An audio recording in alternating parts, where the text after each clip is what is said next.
Hello, hello, hello. Good morning or good afternoon to everyone, depending upon where you're joining us from.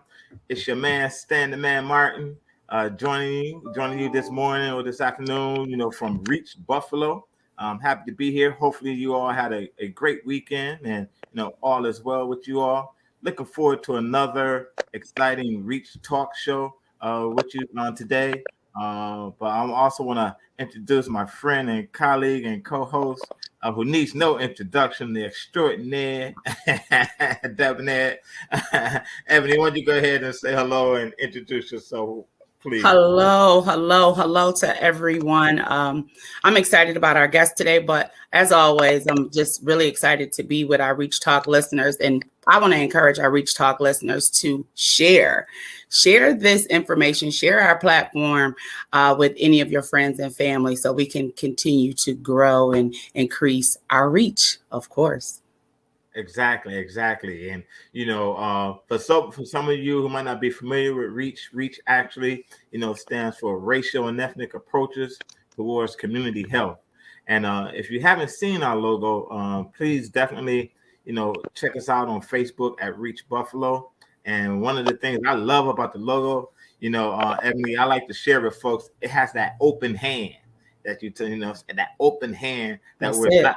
Now, we don't want to make it a closed fist, but sometimes things happen. I'm just keeping it real. But Right. it's that open hand. No, that's actually reaching out across the aisle, across Main Street, and whatever. To have these meaningful conversations. What you think about that? Listen, that's exactly what we're doing. And, for those who, because this is internet radio, you may be in a community that you may find some of the things that we share imperative and that you can apply in your own communities to continue that open hand and that reach. So I love what we're doing here. Yeah. And, in terms of, what we're doing, folks, some folks aren't aware that, that our communities, we're really looking to address, increasing that access to food and nutrition, also building awareness and education surrounding, the importance of breastfeeding during those formative years of a child's development. I know hopefully today, depending upon the time, we'll get a chance to talk about, some diabetes management, some tips, for the hips, things of that nature. And, we're also talking about, how we have better conversations, relationships with our healthcare providers, our doctors, our physicians. And last but not least, something I've been involved with for over 20 years. I know that's when I had the waves, But anyway, Waves. you can search Come 51 on now. waves. Yeah. Stand a man that waves. Exactly. Woo! Make you seasick. But we also try and promote and talk about the importance of tobacco-free living. So, Awesome. with that being said, I think I'd like to introduce our friend and colleague, that's working in this space. How you doing, Miss Annette? Hello, Stan the Man. How are you? I'm doing great. I'm highly favored and blessed. I'm highly favored and blessed. Wonderful. Thank you so Wonderful. much. So, like I was just saying, like been working in tobacco control, doing a lot of community outreach. So, before we get to tobacco, tell us a little bit about yourself, about you, and some of the work that you've done in this space. Okay. My name is Annette Colden, and I'm the co-lead with Stan the Man for the Reach Tobacco Action Group known as Reach Tag Team. And I'm also currently a wellness champion for Reach. And some of the things that is near and dear to me is research on cancer, um, doing things to help to prevent you from getting cancer. And that's one of the reasons why I'm very interested and love the work that I'm doing with Reach and tobacco. And that's one of the major cause of cancer. Thank you so much. And you've been doing this outreach for a little bit, right? If I'm not Well, I won't mistaken. say how many years because I don't need anyone getting their pen and pad out trying to tally it up. But yes, I've been community working for a long time, well over 15 years or more. Wow. So you've seen a lot, and Oh, sure yes. have a lot of experience in this area. So when we're talking about tobacco, and you had mentioned about, preventing the initiation of it, with youth, from your experience, is it hard, for young people and adults, to, not smoke or to, It's very hard. And what adults have to understand, we lead by example. And when the tobacco company is targeting our youth, it's bad enough that as an adult, if you stop and think about it, you might have been watching your parents, your family members, and thought it was cool, so you decided to want to try it. And smoking is an addiction. We do understand that here at Reach. So basically, when you're smoking, now you're taking it to the next generation. They're looking at dad or moms and, oh, that looks cool.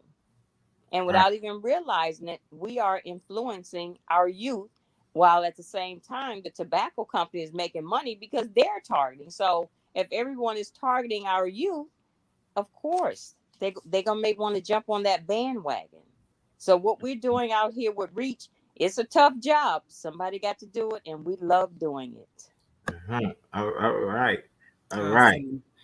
Can I ask, when you say our youth are targeted, can you Yes. explain what does that marketing look like? Because I think sometimes you get used to seeing things so often. What does that targeting look like in our community? Well, what we normally ask the public to do, when you go in these corner stores, look at what you see when you first walk in the door, and then look at the level that that advertisement is. So when you walk in most of the corner stores, they have their counter, and the tobacco ads is right there on the lower part of the counter. So when you're paying for your products and you got your kids, they're holding their hands or whatever, if they're looking straight ahead, they're looking at tobacco products. So I love therefore, them. yes, so therefore by having it that low, it's very obvious who you're targeting. You're targeting our children. Right. Right. Awesome. Yeah, that's very important. I know we, that's something that we often try and build awareness and education. Not only just to youth themselves, but also to parents. As you mentioned, and I was wondering, Annette, like if you can say a little bit about one of the other initiatives, that we had discussed. If you could share with our listeners about the work that the Reach Tag Team is doing surrounding reducing exposure to secondhand smoke. With that, yes, I would love to talk about that. What we like to do is go out and educate our community, because a lot of times when you're talking to them, the way we realize that we're getting through to them, we look in their eyes, and when those eyes get wide, we understand. They do not fully understand about the secondhand smoke. A lot of people have discussed with us, well, if I'm smoking, it's not hurting anyone. Yes, it is. It's hurting everyone around you. Secondhand smoke is when you're in the presence of someone that is smoking. Yes, they're inhaling it, but when they blow it out, that's that secondhand smoke. And as they're blowing it out, you're inhaling it in. So it's still going within your body. And a lot of people do not understand about the third hand smoke. I'm sorry, I got to get into that as well. Third hand Go ahead. smoke, for those that do not understand, if a person is in their car and every time they get in their car, they light up and they start smoking, that smoke is getting into that tobacco, is getting into their interior. So if you've ever experienced when you get into a person's car, all you smell is that smoke smell. That's third hand smoke that you're now inhaling. If you go to their apartment, one of the reasons why we are um, targeting the multi-unit housing, when you go into a person's house that smoke all the time, that tobacco has gotten into their carpet, their walls, everything around within that apartment. So when you go in and you're inhaling it and the children are living there with you, they are inhaling that third hand smoke, that second hand smoke. The next time you get in someone's car, Look at their windshield. If their windshield have that foggy, dusty look, you're getting your secondhand smoke. Oh, wow, that's interesting. That's interesting.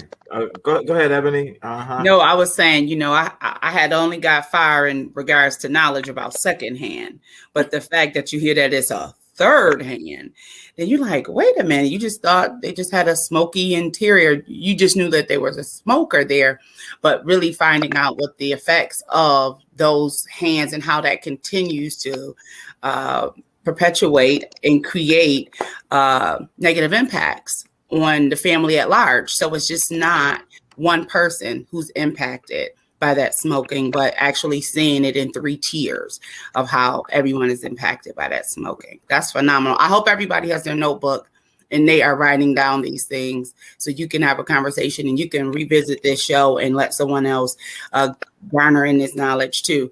So yeah, that's awesome. I mean, it's not awesome that people do it, but it's just, you don't know what you don't know. You don't know what you don't know.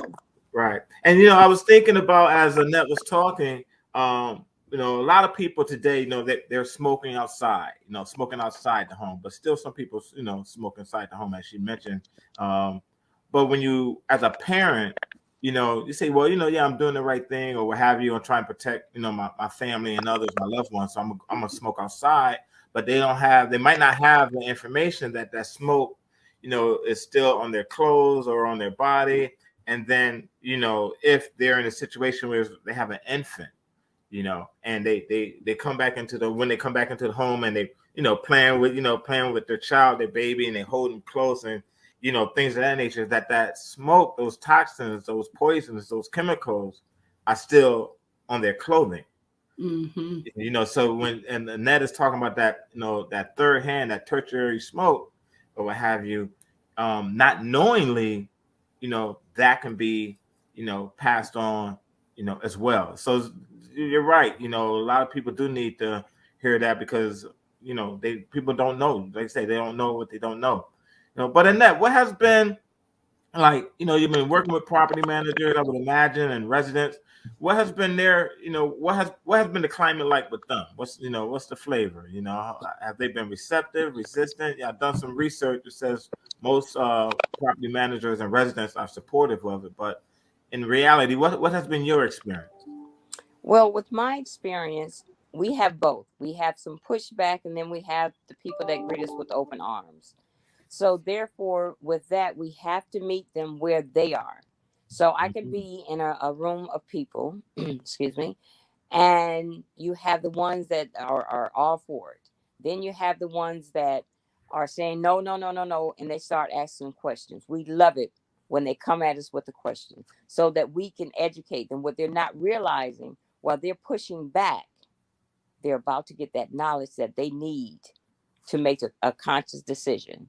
And one of the things that I, like to let them know when they have children in the household, that their brains are still developing.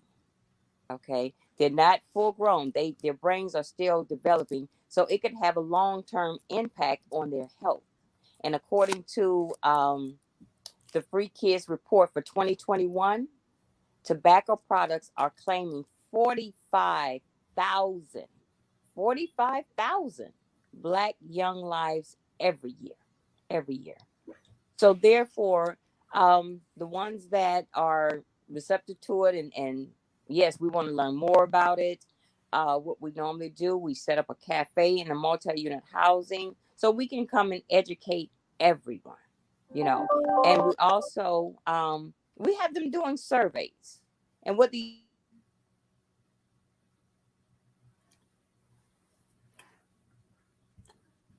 when they think they don't have a voice. In America, Annette, can it's you all repeat about. that? Annette, could on my end, I lost you for a moment, the connection. Okay. I heard you say surveys. If you could say that again, please. Yes, what we do, we go into the multi-unit housing and we talk to the residents because this is who is actually affecting. We talk to the managers first, the managers and the owners.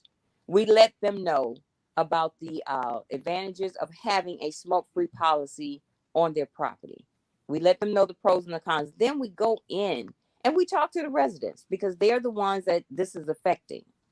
So by doing that, after talking to them, we set up the cafe to educate them.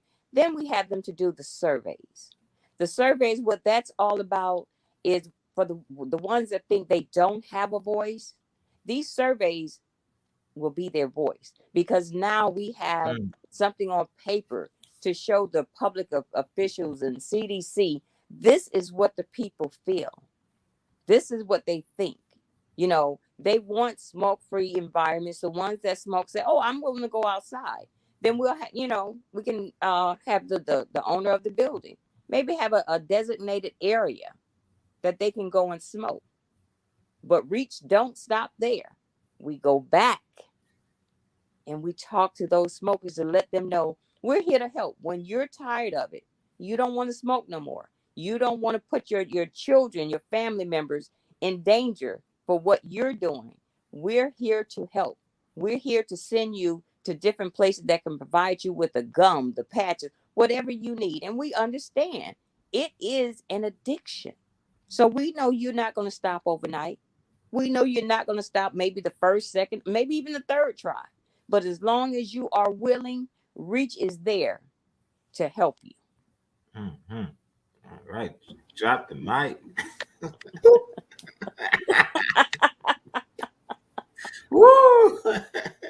So I will say, I love the fact that after you make your proposition to them, you still are available in now stages of change, right? Yes. And then you're diving into what perhaps is the motivation for smoking. So whether or not, because you view it as an addiction and you just have a poor behavior, and addictive behaviors come from some level of motivation. So it's some influence. So you may have been, my family smokes, so that's why I smoke. It may be associated with stress. It may be associated with anxiety, but I love how you continue to be present in all the phases of change. So that's phenomenal. Hats off. That's how you're supposed to do it when you're doing outreach. So if anybody is listening, Miss Annette has shared with you how you cannot just offer and step away. You have to be available in all of those phases and stages of change. That's awesome. Love it. Yes. And I was going to share, just to follow up. Thank you for highlighting that, Ebony, that as Annette was speaking, for those of you who might not be aware, you can contact the New York State Smokers Quit line, nysmokefree.com is their website. They have available nicotine replacement therapy, whether it's the gum, the patch, or the lozenger. If you're eligible, you can receive some additional free NRT. Also, you can contact them at 1-866-NY-QUITS, 1-866-NY-QUITS, and that number is 1-866-697-8487. So you can fact check me too, but yeah, 1-866-697-8487. So thank you so much. Annette, is there anything that you would like to share with our listeners that we haven't touched on as of yet?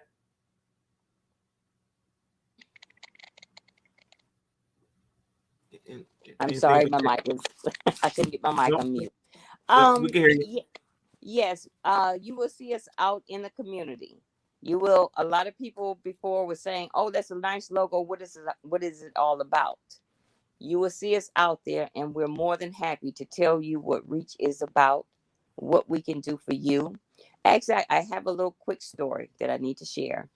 I was out doing a community activity, and a young lady came up to the table, and she said to me, she said, "I don't smoke." She said, "But as you can see, I'm pregnant, and my husband, he smokes. He smokes all the time." So I told her, I said, "Well, give me your information." I said, because she said, "Well, don't you want to call him?" I said, "No, I want to call you." So when I did my follow-up, I called her, and she and I was on the phone talking. And I said, "Put me on the speakerphone," because I heard him in the background. She put me on the speakerphone, and she and I continued to talk. Because at first, she asked me, did he want to speak with me? He said, "No, I don't want to talk to her." So she and I continued to talk. and he's back there listening. So as he started to comment, I smiled. So as he was commenting, well, it ain't that easy to stop smoking. I was responding to him. I was talking to her, but responding to him. So by the end of the conversation, he took the quit line number. I told him I would call him back this time to do a follow-up to see if there's anything else Reach can help them with.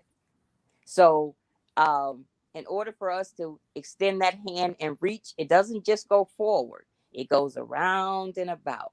We go however we need to do to contact and reach that person that truly wants to stop smoking, because he did admit that he has a child on the way and he know he should not be smoking, because I, explained to him, with your smoking, it's going into her body and her lungs, which is now connecting with that child. Is that what you want? So that opened up his eyes. Mm-hmm. Wow. That's good. Yeah.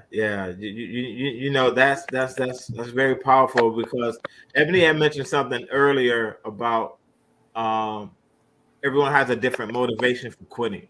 Yes. So for some people, it might be, I'm doing it for myself, as as you've heard in many or some of our, initiatives that we're working on. Other people, their motivation might be, well, you know what? I'm going to do it for my family members. I'm going to do it for my partner, my children.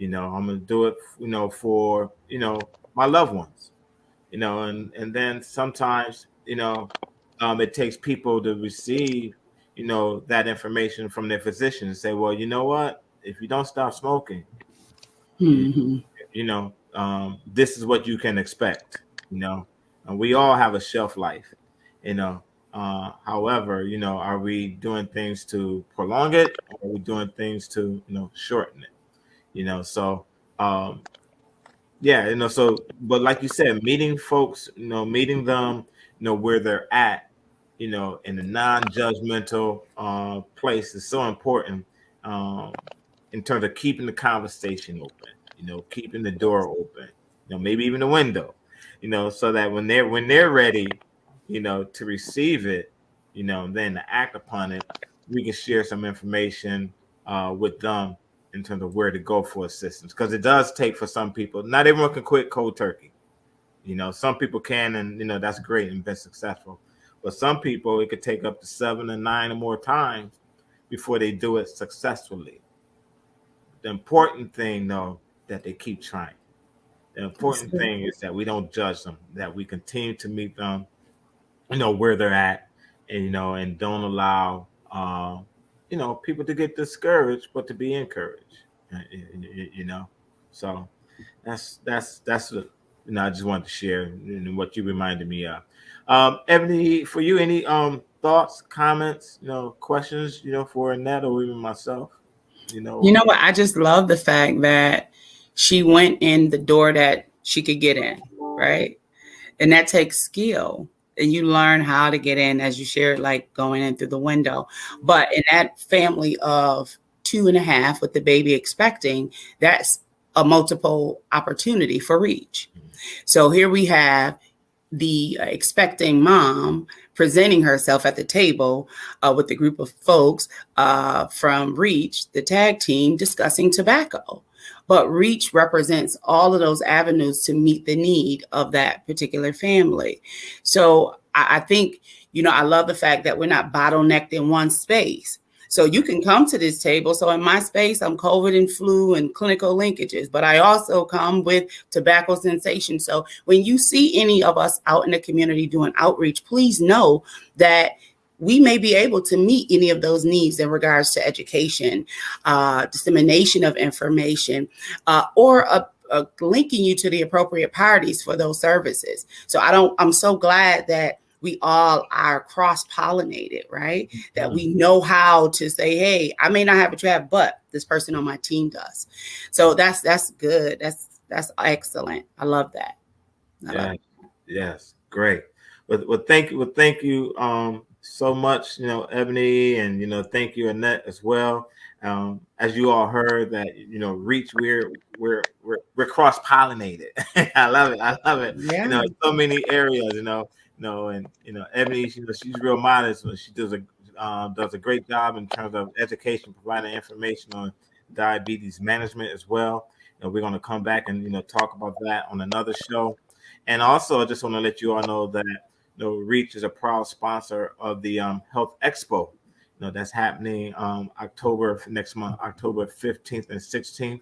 And you're going to have to tune in to our show, in a couple of weeks to find out how you, can win some tickets, to the Health Expo. So stay tuned, stay involved, stay engaged, reach across the aisle, across Main Street, across the dinner table. Have these conversations, with your family members and loved ones, and don't shun them. Don't be judgmental. Don't hate. Let me just put it out there like that. Just be there, for them and have some meaningful conversations, so that we can get back, to doing what we love to do, and that is spending time, with our family members, our friends, and our loved ones. So, on that, having said that, I want to thank you all, for joining Reach Talk once again. It's been exciting. Stay safe. And we'll see you all on the other side. Thank you so much. Can I make one quick announcement? Sure. Go ahead, because I have one too. See, you jumped in. Go right on, Stand the Man. Come on. Go ahead. No, go ahead and then Ebony, take us home.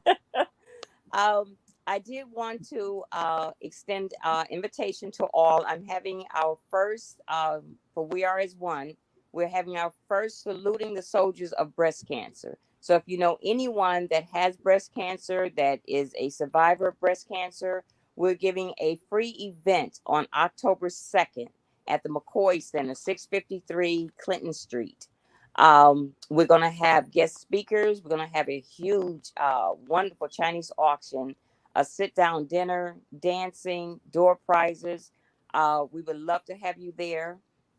It's something to uplift. And if you don't have cancer, you haven't experienced, come on out. That way you can learn a whole lot about cancer. Awesome. And lastly, for those of you, again, Annette talked about have not had their COVID vaccine. On September 30th, we will be at Broderick Park. And also that is being sponsored by Reach and ECMC, and WDAP will be out there with us on that event. Please come out between 5 and 7 p.m. on September 30th. That is a Thursday. So if you are ready, you've done your research, come with your friends and family, come and get your vaccine on that day, and just absolutely take a view of the beautiful Broderick Park. And by the way, go check out the museum that is smoke-free. Reach. That is a smoke-free museum. That is a smoke-free park. That is for us. That is continuing to, it's just growing. It's beautiful. If you have not been there, please go, come and see us and have your vaccine. We will be there available with education, but also access. So I think at that point, we thank you for tuning in, and we look forward to speaking with you in the upcoming weeks. Again, stay safe and continue to reach for better health. Thank you.